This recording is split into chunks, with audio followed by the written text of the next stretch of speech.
tasab moom yonente bi sallallahu alayhi wa sallam moo ko jàngale. ñu bari xam nañ ko, daanaka ñëpp a koy def. yonente bi daa waxoon ne ku julli ba noppi mu wax subhanallah fanweeri ak ñett, wax alhamdulillah fanweeri ak ñett, wax allahu akbar fanweeri ak ñett. loolu téeméer bu manqué benn la. bu mottalee téeméer ba laa ilaha illallah wahdahu la sharika lah lahul mulk wa lahul hamd wa huwa ala kulli shay'in qadir. yàlla dana ko jéggal bàkkaaram yëpp ak doonte daa toll ne duusi géej gi. baat yi nag nga xam ne dafa fees dell ak tawxiid dañ koo sopp lool bala ngaa tasab.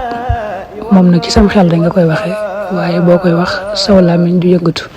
bala ngaa wax subhanallah da ngay wax sama borom yéen na maa dàq lépp lu yellul ci yow ci matadi te mu dàqu na faaw te du sax, dàqu na njëkk am bindeef ak teewu bindeef ak wéyu bindeef, dàqu na démb, dàqu na tey, dàqu na ëllëg.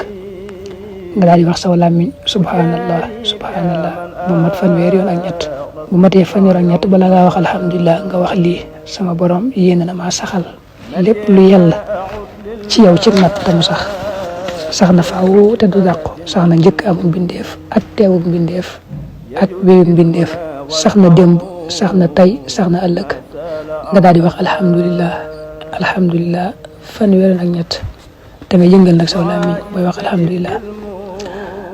bu matee fanweer ak ñett nga wax sama borom loolu lépp taxul ma jox la li nga yelloo ngir ëpp nga ko fuuf, ëpp nga ko jëkk am bindeef ak teewu bindeef ak wéyu bindeef, ëpp nga ko démb, ëpp nga ko tey, ëpp nga ko ëllëg.